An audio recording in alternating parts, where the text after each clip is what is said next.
আসসালামু আলাইকুম। সবার আগে বাছাই করা 10টি আন্তর্জাতিক খবর জানিয়ে দেব। প্রথমেই থাকছে শিরোনাম। তবে তার আগে অনুরোধ থাকবে ভিডিওটিতে একটি লাইক দিবেন।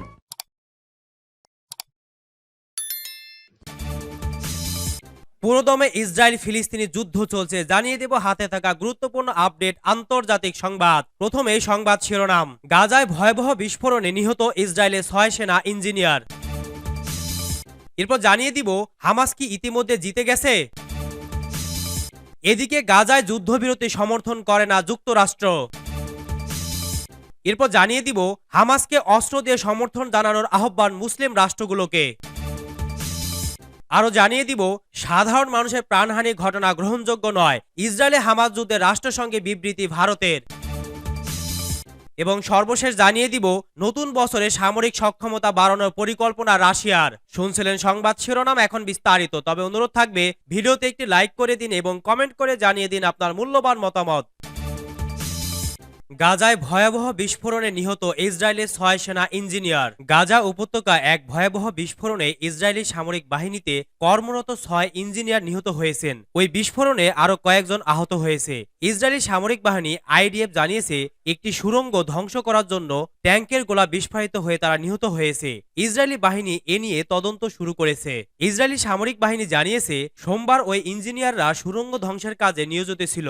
এ সময় কাছে মোতায়েন একটি ট্যাঙ্ক থেকে পাশের একটি ভবনে নড়াচড়া দেখতে তাতে গোলা নিক্ষেপ করে। ট্যাঙ্ক থেকে নিক্ষেপ করা গোলা একটি সময় এক বৈদ্যুতিক খুঁটিতে আঘাত হানলে সেটি কোনোভাবে ডেটোনেটিং কর্ডকে সক্রিয় করে ফেলে। এর ফলে সুড়ঙ্গে ভয়াবহ বিস্ফোরণ ঘটে। এতে সুড়ঙ্গ ধ্বংস করার কাজে নিয়োজিত ইঞ্জিনিয়াররা নিহত হয়। নিহত ইঞ্জিনিয়াররা হচ্ছেন sergeant first class reserve Gabriel Bloom, master sergeant reserve Amit Sahar, captain reserve Dennis ক্রোক মালভ, captain reserve Ron Efrimi, sergeant major reserve Akiva Yasinski, master sergeant reserve Roy Abraham Maimon. সোমবার গাজায় আরও 3 ইসরায়েলি সৈন্য নিহত হয়েছেন। এর ফলে গাজায় স্থল হামলা শুরুর পর থেকে ইসরায়েলি ভাষ্য অনুযায়ী সৈনিক নিহত হয়েছে 185 জন। অন্যদিকে ইসরায়েলি হামলায় গাজায় নিহতের সংখ্যা 23,000 ছাড়িয়ে গেছে। সূত্র টাইমস অফ ইসরায়েল।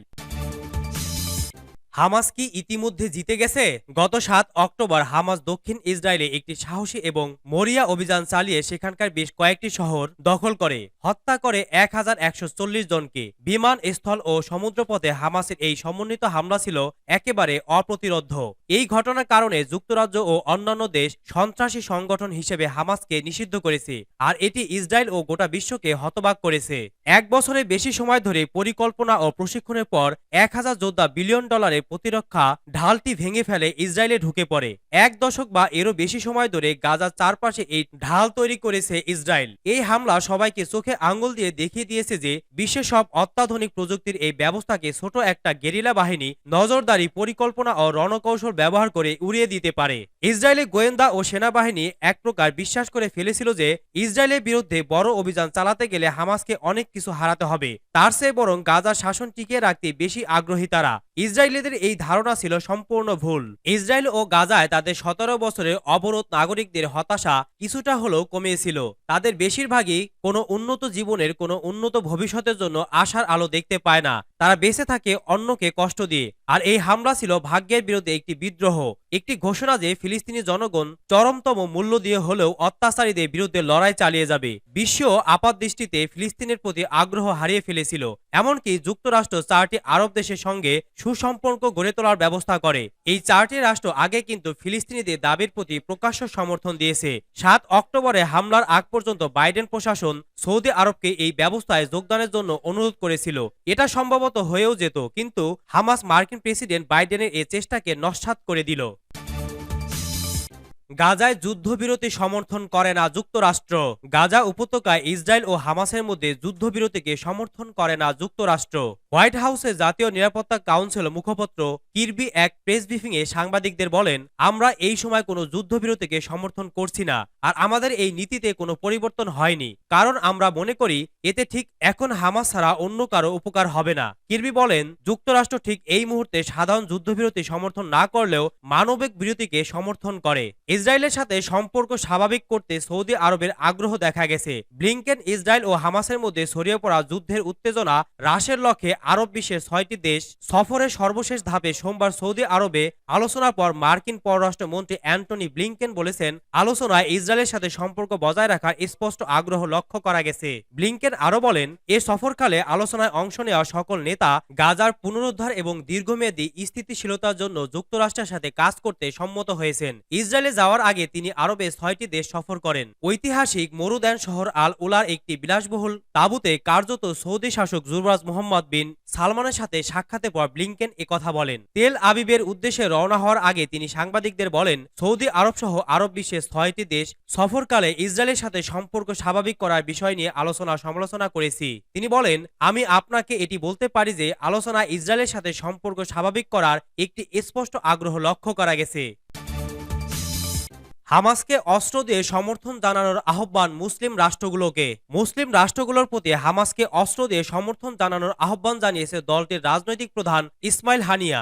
মঙ্গলবার ৯ জানুয়ারি কাতারের রাজধানী দোহায় এক সংবাদ সম্মেলনে এই আহ্বান জানান তিনি। কাতার ভিত্তিক গণমাধ্যম আল জাজিরার এক প্রতিবেদনে এই তথ্য জানানো হয়েছে। প্রতিবেদনে বলা হয়েছে, হামাস প্রধান ইসমাইল হানিয়া বলেছেন, আমরা দেখছি বিশ্বের বিভিন্ন দেশ দখলদারকে অস্ত্র দিয়ে শক্তিশালী করছে, তাই এখন মুসলিম রাষ্ট্রগুলোরও অস্ত্র দিয়ে সমর্থনের সময় এসে গেছে। কারণ এই যুদ্ধ কেবলই ফিলিস্তিনি জনগণের যুদ্ধ নয়, এ যুদ্ধ পুরো মুসলিম বিশ্বের যুদ্ধ। তাই মুসলিম বিশ্বকে অস্ত্র দিয়েও হামাসের পাশে দাঁড়ানো উচিত। সূত্র আল জাজিরা। সাধারণ মানুষের প্রাণহানি ঘটনা গ্রহণযোগ্য নয়। ইসরায়েল হামাস যুদ্ধে রাষ্ট্রসংঘে বিবৃতি ভারতের। ইসরায়েল হামাস যুদ্ধের মাঝে প্রাণ হারানো সাধারণ মানুষের নিয়ে রাষ্ট্রসংঘে বিবৃতি দিল ভারত। রাষ্ট্রসংঘে ভারতের স্থায়ী প্রতিনিধি রুসিরা কম্বোজ জানান, ইসরায়েল এবং হামাসের মধ্যকার যুদ্ধের কারণে বহু সংখ্যক সাধারণ মানুষ প্রাণ হারিয়েছে, বিশেষ করে মহিলা এবং শিশুরা, যে কারণে একটি ভয়ঙ্কর পরিস্থিতি সৃষ্টি হয়েছে। এটা পরিষ্কারভাবে গ্রহণযোগ্য নয় এবং আমরা সাধারণ মানুষের হত্যার বিরোধিতা করি। পাশাপাশি ৭ অক্টোবর ইসরায়েলে হওয়া সন্ত্রাসের ঘটনা নিন্দার যোগ্য।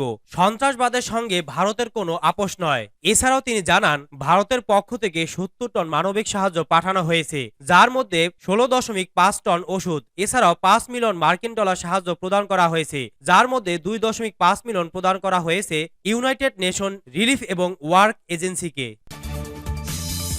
নতুন বছরে সামরিক সক্ষমতা বাড়ানোর পরিকল্পনা রাশিয়ার। পারমাণবিক ইউনিটকে যুদ্ধের জন্য সর্বোচ্চ প্রস্তুত রাখা এ বছরের অন্যতম এজেন্ডা রাশিয়ার। এছাড়া ২০২৪ সালে সমর ভান্ডার ঢেলে সাজানোর পরিকল্পনা রয়েছে দেশটির। রুশ প্রতিরক্ষা মন্ত্রী জানান, বৃদ্ধি করা হবে ড্রোন উৎপাদন। এছাড়া কৃত্রিম বুদ্ধিমত্তা সম্পন্ন অস্ত্র তৈরিতেও বাড়তি নজর দেওয়া হবে। মঙ্গলবার ৯ জানুয়ারি রুশ প্রতিরক্ষা মন্ত্রণালয়ের শীর্ষ কর্মকর্তাদের সাথে বৈঠকে এসব পরিকল্পনার কথা জানান তিনি। এক প্রতিবেদনে তুরস্কের সংবাদ মাধ্যম আনাদোলু এজেন্সি এ খবর জানায়। প্রতিবেদনে বলা হয়, পশ্চিমাদের তোয়াক্কা না করে প্রায় ২ বছর ধরে ইউক্রেনে বিশেষ সামরিক অভিযান চালাচ্ছে রাশিয়া। বর্তমানে সুবিধাজনক অবস্থানে থাকলেও যুক্তরাষ্ট্রসহ মিত্রদের ব্যাপক সামরিক সহায়তা পাওয়া ইউক্রেনকে মোকাবেলায় মস্কোর ক্ষয়ক্ষতিও কম হয়নি। এদিকে ফিনল্যান্ডকে সদস্যপদ দিয়ে রাশিয়া সীমান্তবর্তী আরও একটি দেশে নিজেদের অবাধ বিচরণ নিশ্চিত করেছে যুক্তরাষ্ট্র। এমন পরিস্থিতিতে নতুন বছর নিজেদের সামরিক সক্ষমতা বাড়ানোকে লক্ষ্য হিসেবে নিয়েছে রাশিয়া। বছরের প্রথম বৈঠকে কর্মকর্তাদের কাছে নতুন বছরের পরিকল্পনা তুলে ধরেন প্রতিরক্ষা মন্ত্রী সের্গেই শোইগু। জানান, ২০২৪ সালে ব্যাপক হারে বাড়ানো হবে ড্রোন উৎপাদন। বাড়তি নজর দেওয়া হবে প্রতিরক্ষা ব্যবস্থা ও নজরদারি প্রযুক্তির উন্নয়নেও। এছাড়া কৃত্রিম বুদ্ধিমত্তা সম্পন্ন সমরাস্ত্র তৈরিতেও দেওয়া হবে অগ্রাধিকার। এদিকে গত বছর পশ্চিমাদের সাথে পারমাণবিক অস্ত্রের ব্যবহার নিয়ন্ত্রণে হওয়া একাধিক চুক্তি থেকে বেরিয়ে এসেছে রাশিয়া, যার ফলে বেড়েছে ভয়ঙ্কর এই অস্ত্র ব্যবহারের ঝুঁকি। এমন পরিস্থিতিতে পারমাণবিক অস্ত্র চালানোয় পারদর্শী বিশেষ বাহিনীকে যুদ্ধের জন্য সর্বোচ্চ প্রস্তুত রাখাকে অন্যতম অগ্রাধিকার হিসেবে নিয়েছে মস্কো। ২০২৩ সালে রাশিয়ার হামলায় ইউক্রেন তাদের সামরিক বাহিনী ২,১৫,০০০ সদস্য হারিয়েছে বলেও দাবি রুশ প্রতিরক্ষা মন্ত্রীর। এ সময় ধ্বংস হয়েছে কিয়েভের অন্তত ২৮,০০০ সমরাস্ত্র।